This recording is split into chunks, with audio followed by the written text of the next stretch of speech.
Look at you, buddy. Welcome to Soccer in 60, presented by the Empire Strykers. Get ready for your weekly look at all the pro soccer teams in Greater Los Angeles. We've got all the news and analysis you need, from LAFC and the LA Galaxy to the Empire Strykers, Angel City FC, and Orange County Soccer Club. Now, buckle up and enjoy Soccer in 60. That's right. Welcome to Soccer in 60. Of course, brought to you by SAC Health System. It's your friendly neighborhood scarf, J.R. Liebert, here with my buddy Tim Kolach, and we are super excited to take you all around the Southland in just about an hour. Everything from LAFC, LA Galaxy, your Empire Strykers, Angel City FC, and Orange County Soccer Club. What a week it has been. Tim, I don't know if you found your extra $10 billion to buy the Lakers, but it has certainly been a fun week in the Southland.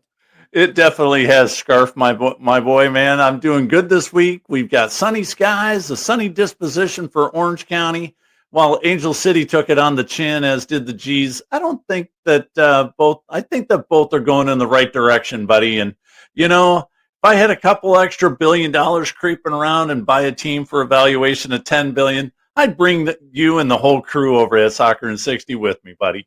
Tim, let's do it. We know Genie Bus still owns the Los Angeles Lasers trademarks. Maybe we can get something started with that for all of you OG soccer aficionados. And look, LAFC got to play against Chelsea this week in a match that matters, which is unbelievable. Just so many cool things going on. Of course, we're still coming down here as we are also an MASL show. We talk all about the Empire Strykers. We're still coming down from the incredible TST tournament. Philly's voice is still hoarse from calling 21 games. We're going to talk a little bit more about that and one of our favorite Empire Strykers. And luckily, Philly and I got to do a very short interview with the voice of LAFC and, honestly, soccer around the world for the last couple of decades, Max Bretos. And Tim, I know you know Max's voice and Max's personality really well. It was an electric interview. Yeah, unbelievable what you guys did with Max. I'm so stoked that he came onto the show today. It's awesome to see. And, you know, being the surfer boy that I am growing up, man, you got to say we were stoked to have him on, man. Yeah, Max is one of the bigger figures in the soccer world here in the United States, of course. Let's say hello to our friends at Omnitrans, because that's how we pay the bills. Experience the thrill of game day with Omnitrans in partnership with the Empire Strykers. Be in the heart of the action at Toyota Arena and let Omnitrans take care of the ride. Gear up for an unforgettable match day and ride with Omnitrans to the game. Look, it's not every day.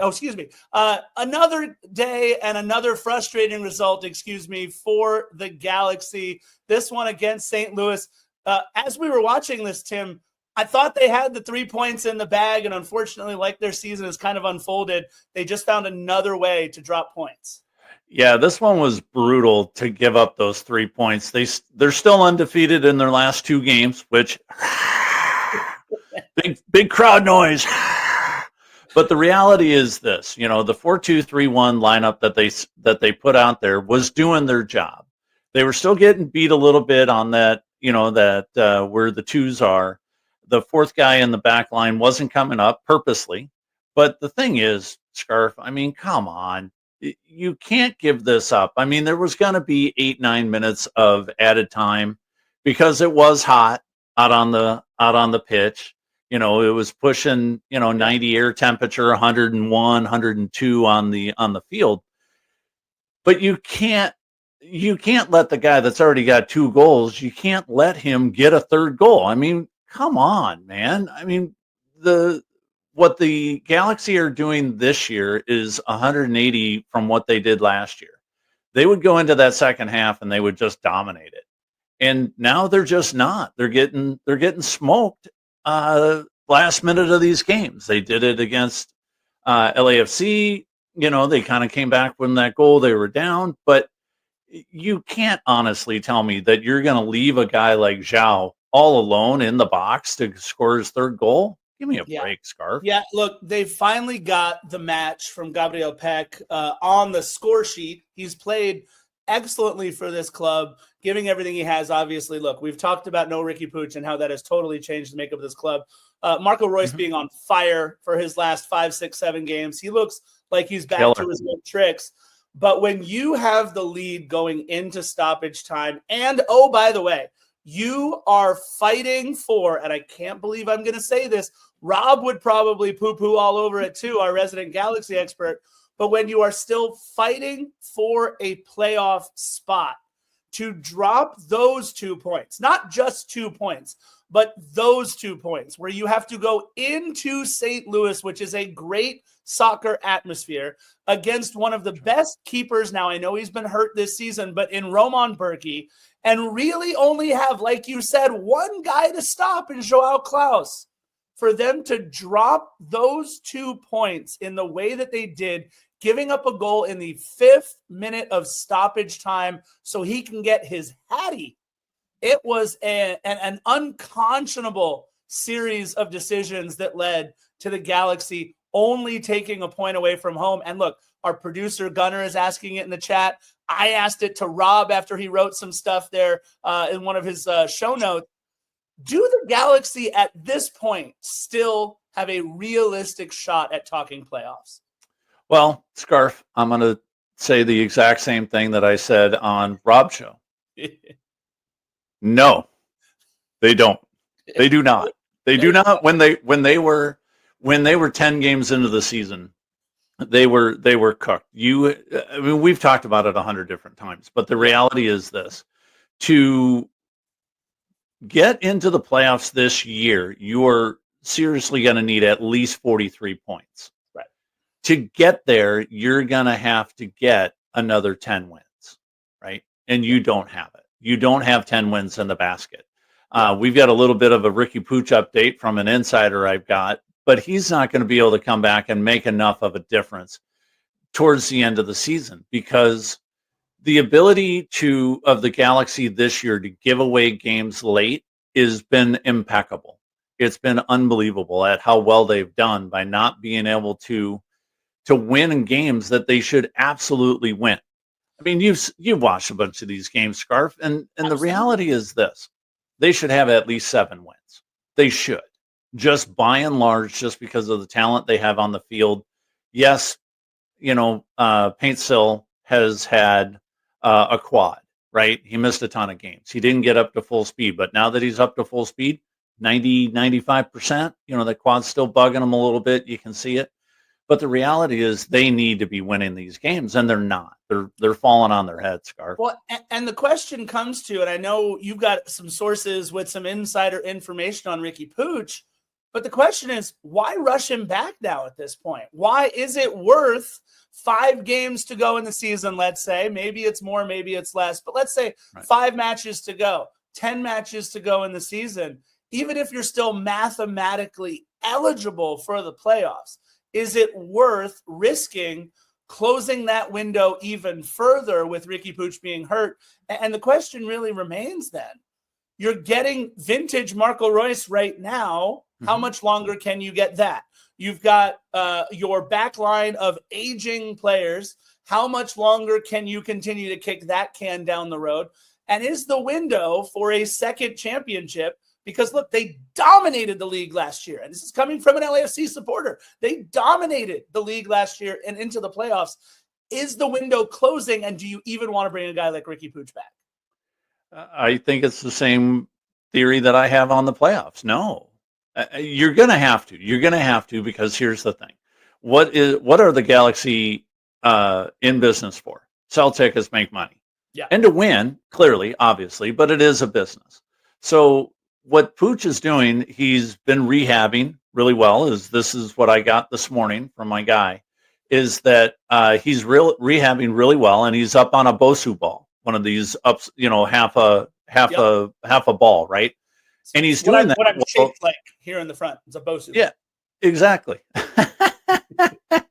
and he's not juggling, but people are throwing a ball. He's on the Bosu, keeping his balance, doing these things. And he's rehabbing really well. The injury that he has is anywhere from a 7 to 9 month rehab to get back to playing shape, to get out on the pitch. And the estimate is towards the end of August is where he's going to come back. So is he going to make his debut against Colorado, or are they going to bring him back a game or so early to play in a Leagues Cup game where it's a little lighter competition? Maybe he has a little better chance of getting into some game shape before he gets back into the MLS. That's the question. I'd hate to see one of those guys from Liga MX try to earn their stripes with their team and take out a guy like Ricky Pooch early on in a match like that. You also mentioned, right, putting butts in seats, selling tickets. And we mentioned this a little bit on the last episode, but I think maybe some fans staying away, unfortunately, because the club hasn't said anything about all the recent unrest and protests and the ICE basically rounding up people in Los Angeles and staying silent are the LA Galaxy. And I know that that's kind of ruffled some feathers a little bit down there in Carson. Yeah, I think if you look at it from both sides, do they have to make a statement? Do they? I mean, they're maybe not. I know that all the other teams have. LAFC has. Angel City has. Angel City has taken a step further, and when we bring in Nina Kay, she'll talk about this a little bit more. But I believe that everybody has a right to their own opinion, and even if you choose not to make a decision, you've still made a choice, right? Yeah. So I get it, I understand it, but it is ruffling a couple feathers in the LA community. Yeah, look, the Galaxy supporters are pissed. You can hear it in the stands, and you can see it in the stands by a lot of them not being there. It'll be interesting to see how it plays out in the 101st meeting of the original California rivalry, right? The Cali Classico. That's right on the horizon for them as well. So, look, I think they've got a match first at Colorado, right, on June 25th. Yep, they play next Wednesday at Colorado, and it's better than playing this weekend. Because if they played this weekend, it'd be 95 in Commerce City, and they would just die and melt, and it'd be brutal. Well, but 75 and rainy next Wednesday. Yeah, and Tim, this is another one of those matches where they could go in and get a result, but they can't get results anymore. They have to be stacking threes, whether it's on the road or at home. It's the only way that there's two things why they have to stack wins. One, they've got to salvage whatever season they have left. Right. And we've talked about getting a bunch of the young guys in and playing the young guys. But the reality is they need to start winning to get some of those butts back in those seats. Right. Yeah. Because without anything else going on, you and I are going to be able to go watch a game for $10, man. That's for sure. And look, it's different, total different feel 13 miles up the road when you've got Galaxy. You're talking about, can they fight back to make a playoff spot? And yet here is LAFC traveling to Atlanta Mercedes-Benz Stadium to take on Chelsea. And by the way, Max Bretos talked about that in his interview. It was excellent. Not all 2-0 losses are alike. And I have to say, from the international media, they really felt like LAFC held their own and stood their ground. If you listen to a lot of these MLS pundits out there or these American sports fans who write about how American clubs do against the English, it's as if they had never seen a soccer match before. But look, sometimes when we look at 2-0 losses, Tim, right, we try to put lipstick on a pig. This was a prize pig that we got to put lipstick on for sure. This 2-0 loss should actually help LAFC perform even better in the Club World Cup. An incredible effort against Chelsea. I'm right there with you because this was a very well played game by LAFC. The 2-0 scoreline, you can look at it just as a bystander and say, Chelsea, they didn't play that well and they still won 2-0. But if you really watch this game and dug into it, you're right. This is unlike most 2-0 games that anybody has ever watched. And for them to not get a couple of goals, it really was surprising because the over and under on this game was 3.5. Right. And so you knew that everybody was going to score, and to have it only be a 2-0 game, very surprising. And to have your debut of Liam Delap in the match. If you're Chelsea, you're taking off 120 million pound worth players to bring on 90 million pound worth players against LAFC, who has a total worth of like 46 million pounds. It's unbelievable. But it was really fun to hear Max Bretos' take on all of it. I mean, look, to be able to listen to the Soccer OG talk about what it's like for LAFC to play Chelsea, and then, coming down the line in the Club World Cup, you've got ES Tunis, you've got Flamengo. It's silly season if you're an LAFC supporter, these pinch me moments where we're not planning to talk about FC Dallas or about Real Salt Lake. Right. We're planning to talk about one of the best teams in Brazil and Tunisia's best. It's absolutely incredible. And I think with that, we had a chance to talk to the voice of LAFC, the incredible, incomparable Max Bretos. All right, when I learned who our guest was going to be on this week's show, I couldn't help but smile and say, yeah! He's one of the most familiar and trusted voices in American soccer broadcasting. He's currently a play-by-play announcer on Apple TV's MLS Season Pass and is also calling Club World Cup matches for Turner Sports.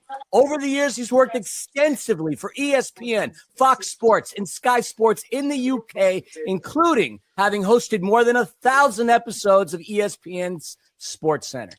In addition, he served as the original voice of LAFC starting in their inaugural season in 2018. We are so honored to welcome the host of the Soccer OG podcast and a true trailblazer of American soccer media. We have Mr. Max Bretos. Max, welcome to Soccer in 60.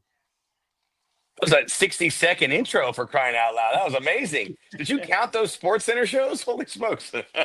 I can't say that I did, but I certainly remember a few of them. We won't necessarily bring any of those up. You're up at 2 a.m. on a Saturday night. That was my shift. 2 a.m.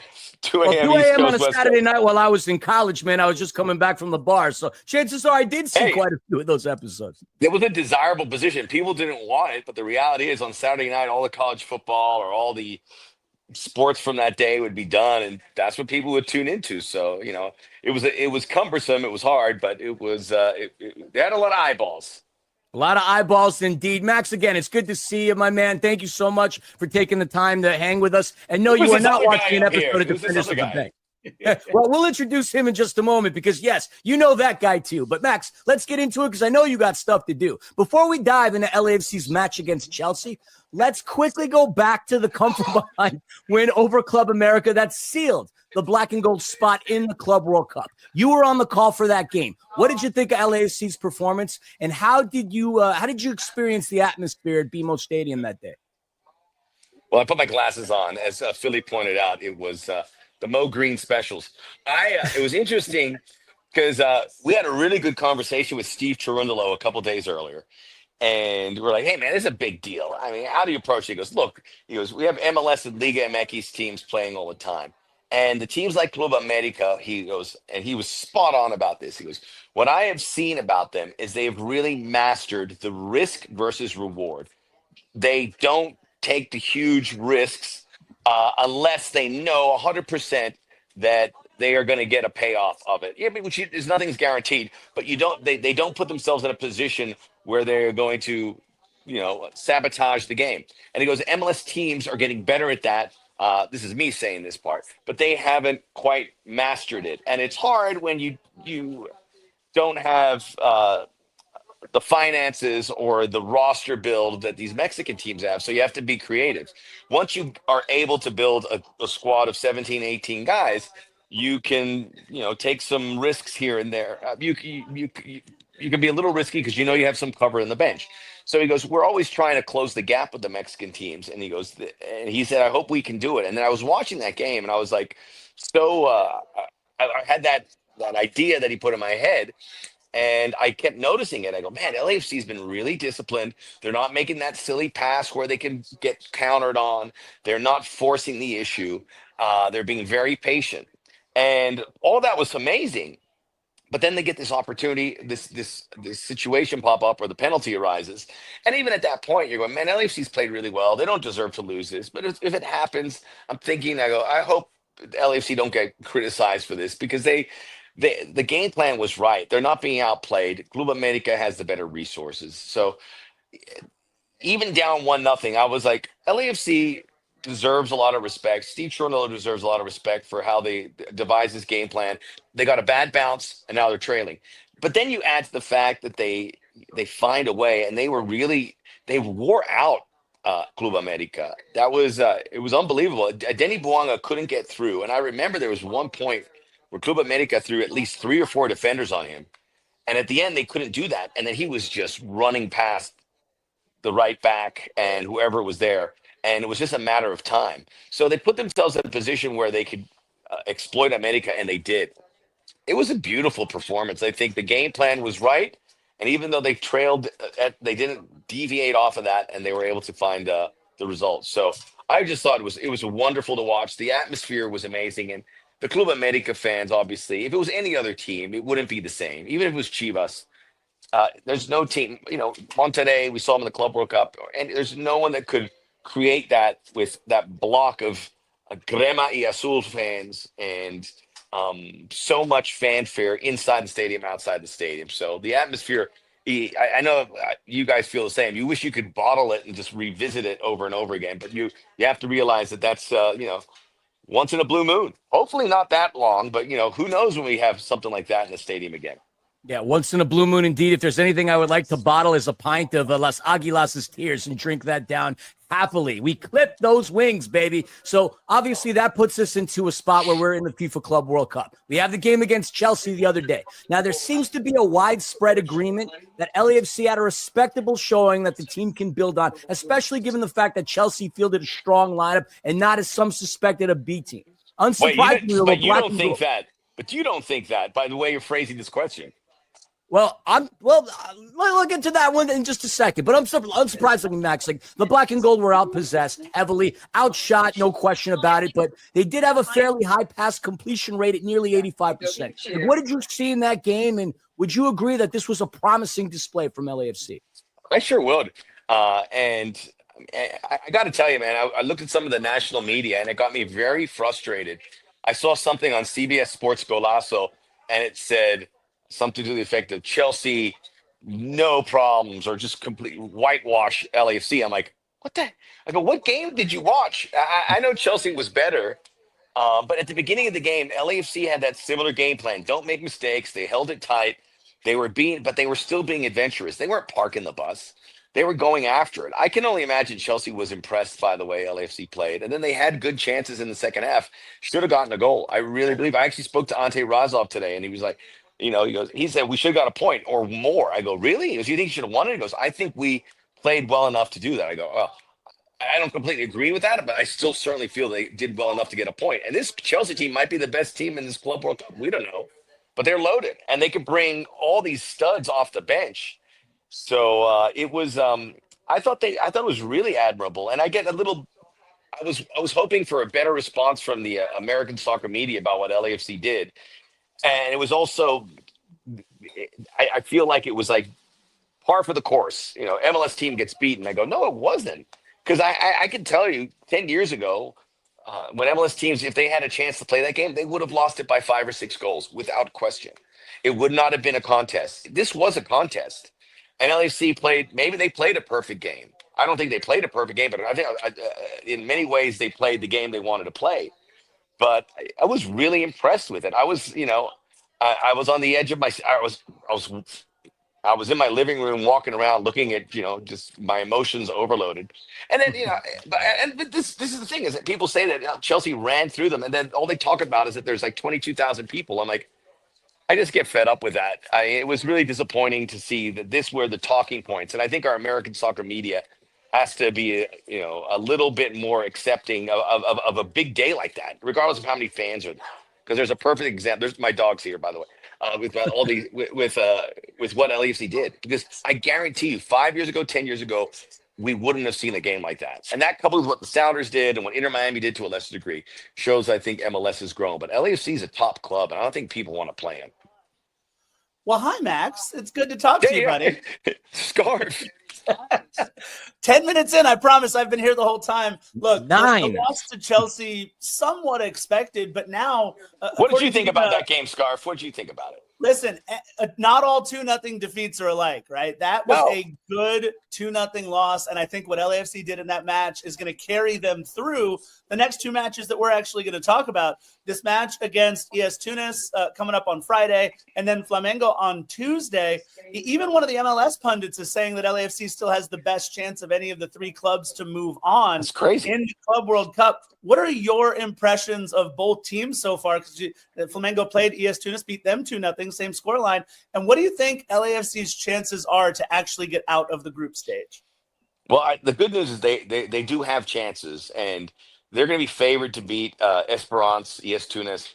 But they can't shortchange it. They can't come out anything less than the way they did against Chelsea, because that's going to be a huge occasion for ES Tunis as well, and they're going to play like that's their Super Bowl. So LAFC has to be mistake-free, take their chances, but they should be able to win that. And if they win that game, they're going to head to that final matchup against Flamengo with a chance to advance. I think Flamengo. I actually picked Flamengo to make the final of the Club World Cup. I think they're really good. They're really deep. I think I had Man City, Flamengo, or maybe it was Flamengo in the semifinals, but I think I have them going pretty far. And I think they could probably beat Chelsea. So I've been surprised by the bookmakers how Chelsea's far and away the favorite here. Flamengo's the second, and LAFC, it gives me a lot of comfort that a lot of people have them almost like as a coin flip to maybe make it out of the groups. I would have never thought that.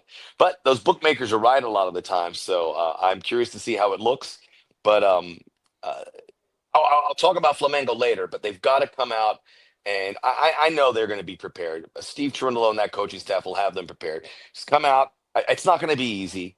You know, Esperance is good enough to beat them, so I just got to find a way to focus that. And then, honestly, if they headed the final match day with a chance to advance, to me that's enough. To me, that says they've done a wonderful job, hung with this Chelsea team, and I think the people said there's never been a competitive match by an MLS team against a Premier League team, and to do themselves pride. And if they get a win in this Club World Cup and head into that game, that's a win. But if you head into that final game with a chance, maybe a point would do it for you. It's very realistic. I mean, 4 points might be enough. Then, I haven't really put myself in that position to think of LAFC lining up in the round of 16. And it would be like, I guess, Bayern, Boca, or Benfica. But, I mean, dare to dream. It's not far-fetched, right? Listen, LAFC already has the partnership with Bayern. Bring them on in the knockout rounds. Let's go. Let's do it. Look, we also, I don't know how to switch gears from one thing to the other, so I'm just going to ask you about this. We all know LAFC has the 3252 at their back everywhere that they go, and no more so, in my opinion, than what happened in the match against Sporting Kansas City, where the 3252 said everything by not saying anything at all for 90 minutes. And then right as the extra time was shown, LAFC started, or 3252 started chanting, "We are Los Angeles." I've said it's the proudest I've ever been as a supporter of LAFC because of the messages that were being sent. The front office supported them as well. How did you experience that statement by the 3252? And what are your thoughts on the significance of something like that? Yeah, it was pretty powerful, and to be there when the place was silent just reinforced how important that they are. And when they popped with that, with that reaction at the end of the game, it was just so cathartic. So it just reminded me of all the moments you've shared with them, and I give them a lot of credit because I think the temptation, if that's the right word, to not show up that game, you could have excused anyone for not going up there. They could have felt uncomfortable with what's going on in Los Angeles, and if it was empty, you would not have been critical at all. You said to be expected. I mean, why would you? But the fact that they knew this was a moment to voice how they felt in the best possible way, with their, with as supporters, that it was it came off so much better than I think anyone could have imagined. I spoke to some of the guys from the 3252 afterwards, and just getting their thoughts about how this came about and how they had to seize this opportunity and how they encouraged everyone to show up. I think that's amazing because look, we all live in the city, and we all might have different thoughts about immigration and what's going on politically. But when you see the way it was handled, and you're in LA and you're seeing your neighbors and that them going through that, and you see your neighbors standing up for people that can't speak for themselves, I don't know how there's any other way to react other than be supportive of that. I mean, and honestly, look, I'm the kind of person when things get politically charged, it's in my best interest to kind of take a step back. But I didn't want to because I go, this is a moment where there's a million times where you can go on the sideline. I go, this is a moment you can't because you're involved. These people personally. They need a voice. They need, a bedrock. And I go, I mean, in whatever small way I was able to do that, I want to do that. And I was certainly inspired by what happened in the 3252. It was, I don't know if that was the desired result, but it was beautiful. And then you see how things haven't really been, how other places in LA have not really matched what they've done. I think history is going to be very fond on them, and I think it's gonna reflect very well off the club. And there you see the interview. It got cut a little short. Max was literally sitting with all of his family, like right to his left as he was talking. You could see the screen door open in and out as some of his family members are going in and out. He had to take them to dinner, and the audio, it just became a hot mess. So we want to really appreciate Max Bretos for taking time literally now he was in Vegas, so life could be a lot harder for Max Bretos. He flew the private jet into Vegas. It was incredible. So we really want to thank Max Bretos for his time. Speaking of private jets and millionaires, I mean, how about the Empire Strikers' very own, Tim, part of that $1 million winning club, Bumpy Pitch FC, and honestly, right, author of some of the best moments of last season, Brandon Gomez being named to the best 7 of the TST, one of the Empire Strikers, the Inland Empire's indoor soccer team's very own, an incredible moment for Brandon Gomez. Yeah, we had him on the show last week, right? We talked about it. We mentioned everything that was going on. He was having a great time with it. But it is a huge, huge honor to be part of this best 7 of the TST tournament because you've got guys that have played at the highest levels, Premier League guys. You've got coaches playing. You had people all the way from that have played from Wrexham to Bournemouth to Chelsea to Man City. All these guys, and Brandon Gomez, he goes out there and just crushes it, plays the tournament of his life, and now he's going to come back to the Strikers, and he is just going to be on such a high, JR. It was super fun to watch. It was super fun to have him on the show last week. And I think one of the cool things is that he's an Empire Striker. And listen, I don't think we should sell ourselves short here, Tim. It's no secret that when you come on Soccer in 60, the next week, some really good things happen for you. Brandon Gomez comes on Soccer in 60 and then is part of the $1 million winning Bumpy Pitch FC. I'm saying there's causation and correlation there, Tim. I would agree with you. Look at who we've had on the show. We've had Colin Shuttler. He came on right after he scored the golden goal, and the very first game last season, he goes on to lead the club all the way into the playoffs. We've had Tiernan on just a couple of weeks ago. We've had Mark Parsons on. You look at, and that's just some of the senior leadership of the teams that we cover. And then you talk about the players, full speed ahead, nothing like it. Come on, Soccer in 60, everybody.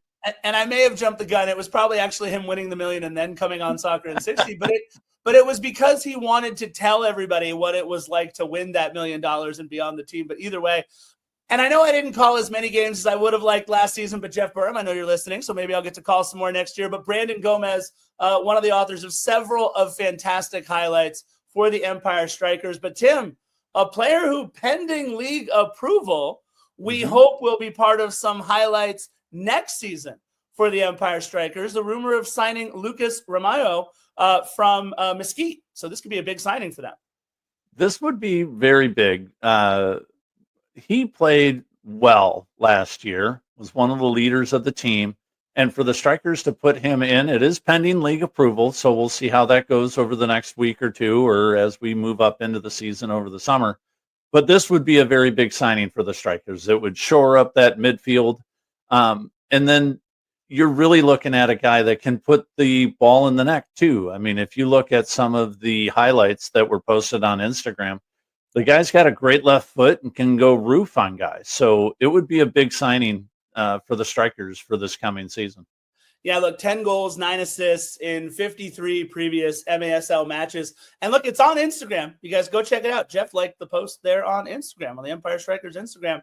But look, anytime you can add to the offensive arsenal, we already know, right, between Marco Fabian and Justin Stinson and a lot of the guys they brought in last year, there's already plenty of all-star talent on the Empire Strikers. And coming off of that TST win with so many of our players enjoying success there, it really can and I think will be a springboard to more success this next season. Of course, Coach Obasi is going to have these guys ready to go because, look, you've still got to go through the big two, right? You're not getting past those two big teams at the top. So if we can figure out a way.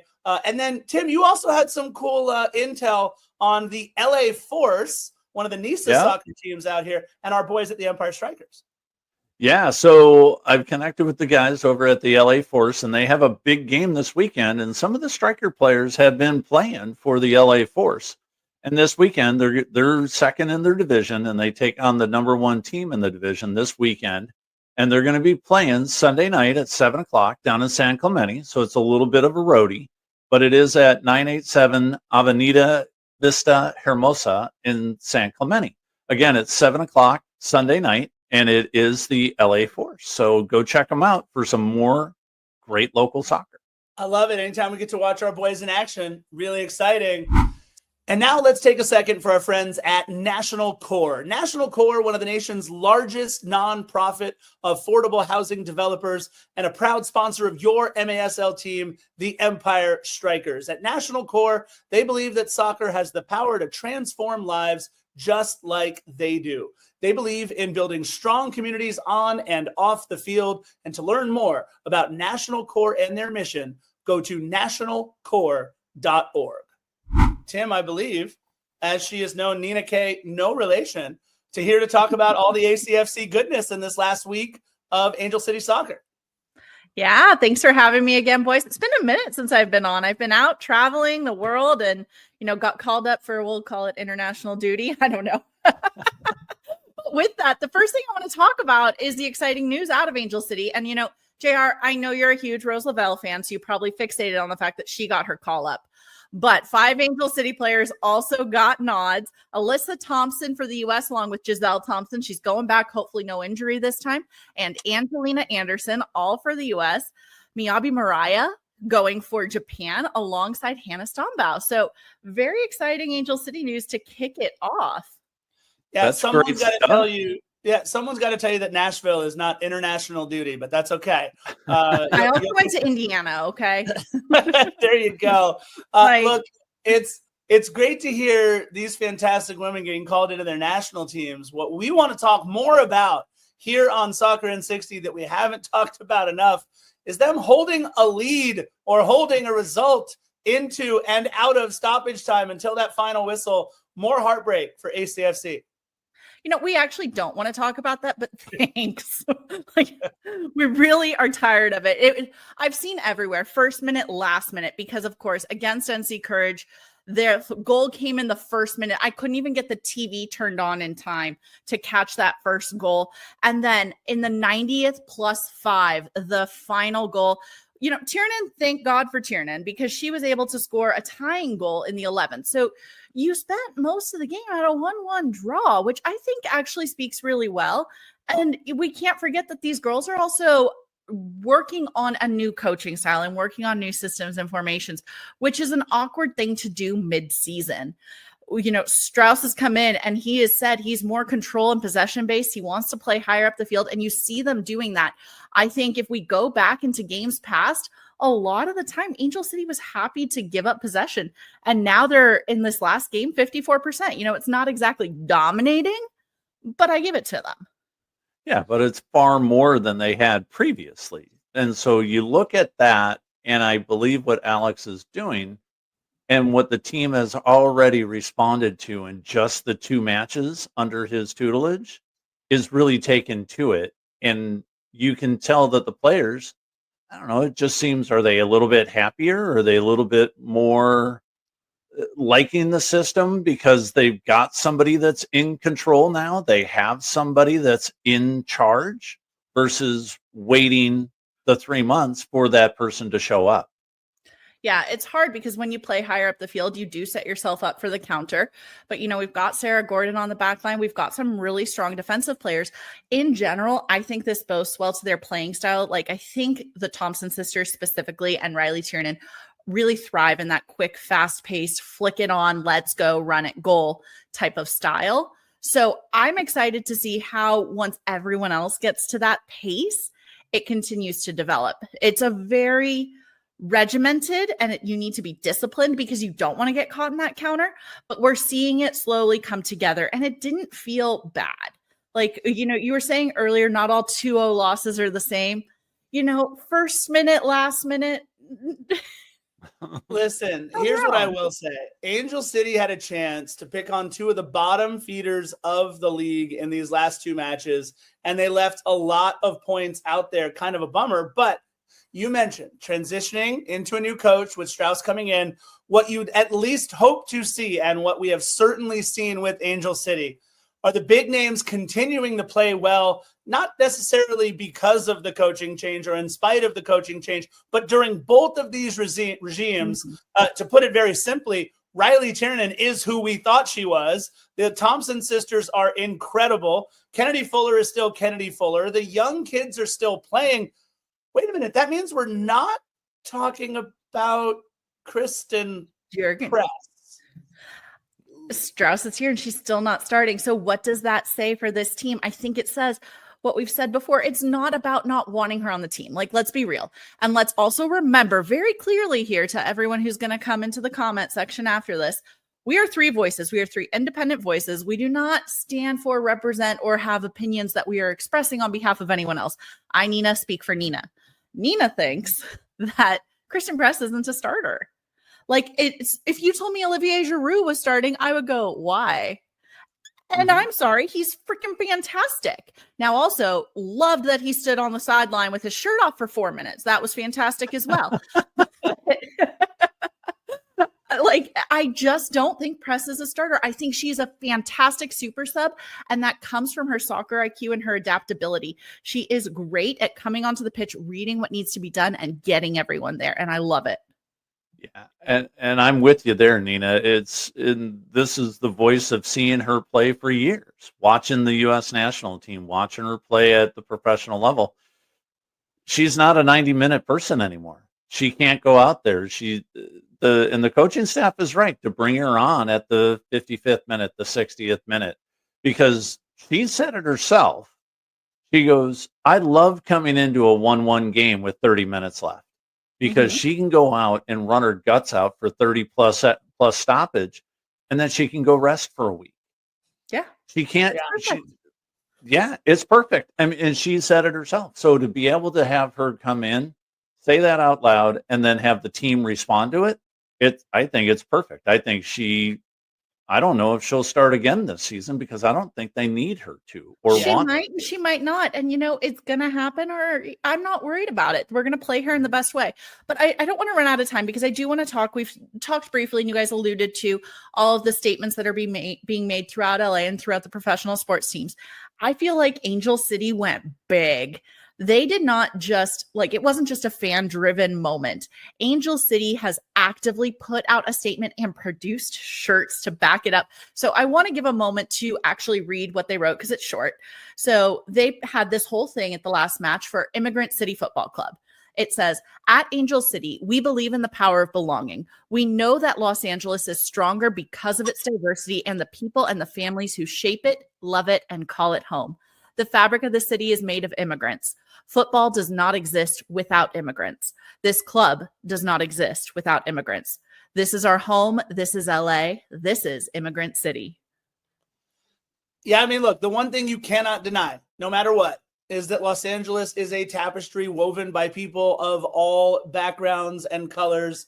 And I know this has been a really difficult time for a lot of people in Los Angeles. And look, some people feel a certain way about clubs coming out and saying something. And in my humble opinion, right, soccer is the sport. It's the global sport. It's the world's game. So I think all opinions can be shared when it comes to talking about things in the vein of soccer, because if you look at any soccer pitch, I don't care if it's down in Orange County or if it's over in Colombia or wherever we're watching soccer, you are going to see people of all colors, all shapes, all sizes, all backgrounds, all ethnicities.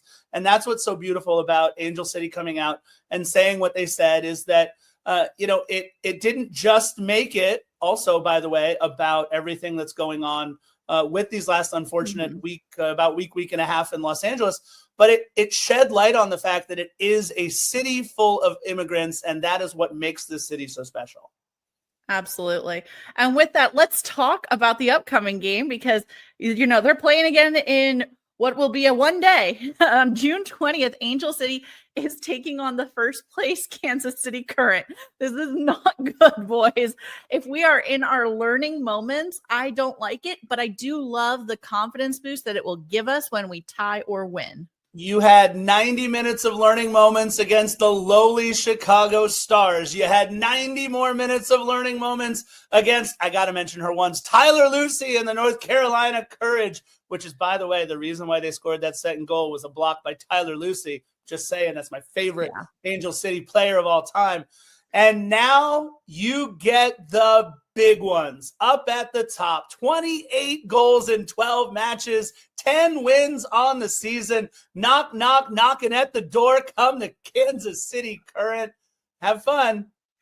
Yeah, I'm not excited to see Coenga. I am not happy or looking forward to this. I am trying not to be nervous, because I know there's one thing this team can do, and that's not psych themselves out. They have a very strong mental game. They don't get in their heads. They just see the opponent and they go for it. They play their match. So, we'll see what happens. I'm still retaining hope, and hopefully next week I'm not sitting here crying.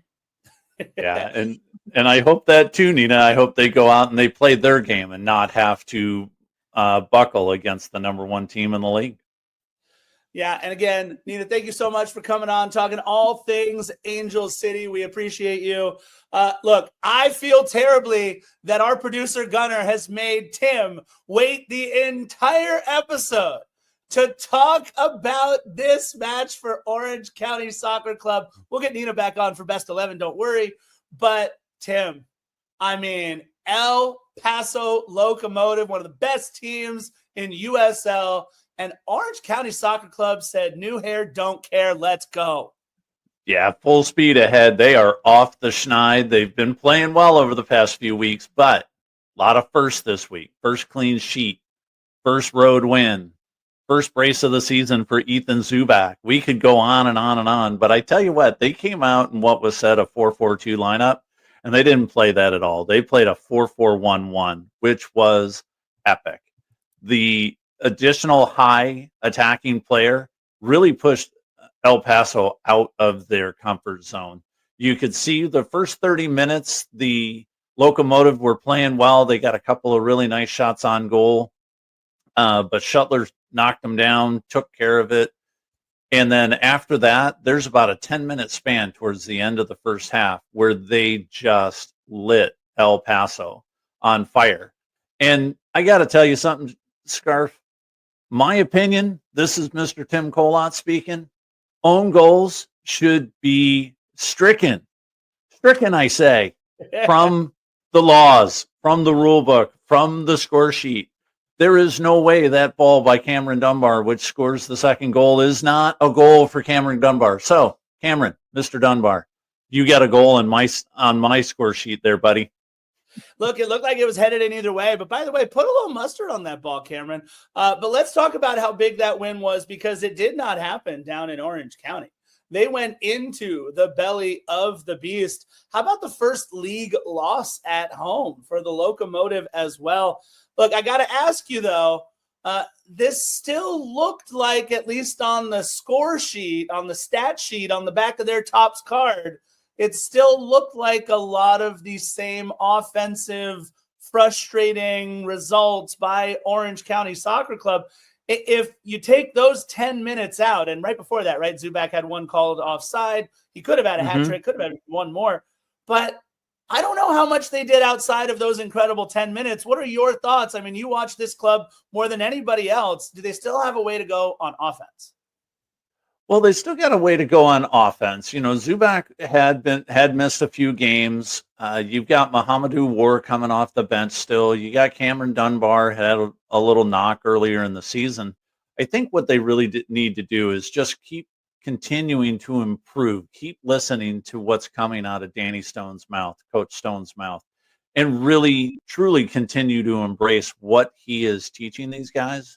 Because you've got a lot of guys, a lot of these guys are 20, 22, 24 years old. They've still got a lot of soccer knowledge to inherit, embrace. And Coach Stone is that voice. So I think one of the things that you're going to see a lot more of the defense kind of solidify. And once that defense solidifies down the left side, in this game, they weren't getting burned as badly because the left wing would come down. And they'd have some space, but what would happen is that center back would come in and pinch them off, and then by that time the backtrack would come down. So I think once they solidify that defense and keep it out of the box, the offense is going to play in kind. So I think they're going to be just fine. And the bummer is they don't have a match next week to build on this one. They got a little bit of time off, which I know is kind of a bummer for Orange County. What is never a bummer on this show is the most heated segment on Soccer in 60, the best 11. And for that, we bring back Nina Kiefer. And I mean, you don't have to squint or look too hard to see all the members of Tim's boys down in Orange County. The Orange County Soccer Club is littering this list of best 11. I don't know, despite LAFC playing Chelsea and the Galaxy putting up 3 goals, Angel City putting up a good effort. Lots of Orange County Soccer Club out there. Goalkeeper Colin Schuttler, Nico Ben Alcazar, Vuk Latinovic, and Ryan Dogman, the defenders, and all Orange County Soccer Club backline there. Your midfielders, Ethan Zubac, Cameron Dunbar, and Kyle Scott. This is not on repeat of Orange County Soccer Club once again, along with Marco Royce of the Galaxy. And at forward, straight off his brace, Gabriel Peck, Mateus Nascimento, and Julie Dufour. I mean, as the resident LAFC guy in the room, can I just ask what we have to do to get a player on this list? We played Chelsea to an incredible standstill for most of that match. And down in the little tiny fine print over there in super subs, we get a Timothy Tillman, I think, right, who played his best match of the season. Tim, you must be loving life right now, bud. I am. This one is fantastic. Just littered with Orange County guys. And every one of these guys has played very well this season. And this last match was truly a team effort. I mean, we talked about the 3-0 scoreline, and they all came within 10 minutes of each other. But the reality was the defense really held these guys firm. So I mentioned it, that they would get long balls down the left-hand side. They'd have a couple of guys on them. When there was a shot on frame, Colin Schuttler had a wide open look at it. So there was no really difficult saves the entire game for Colin Schuttler. And just to see Cameron Dunbar, Kyle Scott, Dogman on this list, it just makes me happy. I'm jealous. Like, I don't know. I'm with JR. What does it take for me to get a little love here for Angel City? I mean, I will say, Julie Dufour had 7 chances created. Now, I do these graphics for us every week, and I will tell you, 7 is double what I'm normally writing. I'm like, 3 chances created, 4 chances created. That's kind of our peak. She had 7, but I still think Riley Tiernan was snubbed. I'm sorry. She scored a goal in the 11th minute. She's on her golden boot race. She's playing fantastic. I feel like she got snubbed by Galaxy. We've got a young kid in the middle of our midfield who the world is going to know as a superstar, and that is Igor Jesus. And Igor Jesus, all he did the entire match was go up against a player like Cole Palmer, go up against a player.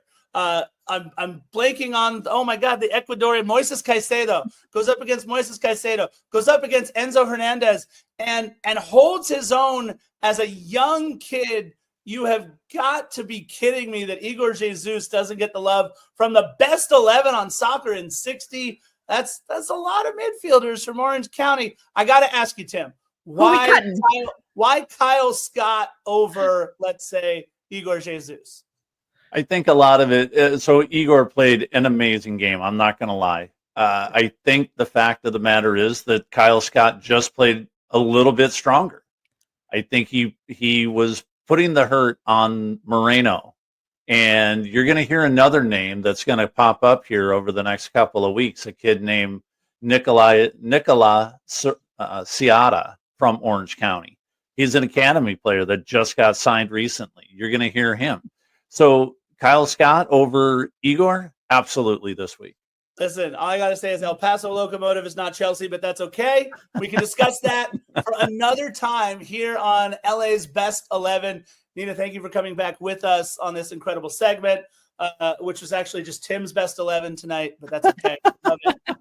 An absolutely incredible episode once again of Soccer in 60, of course, brought to you by SAC Health System. Don't forget to subscribe to this podcast, however you are listening to it. Stop what you're doing right after this. Hit that little bell button, hit a subscribe button. All the cool kids know what the buttons look like. Find the button, or find your young sibling or son or daughter or whoever. Find a cool kid. Subscribe to the podcast. We got to go. This has been Soccer in 60 by SAC Health System.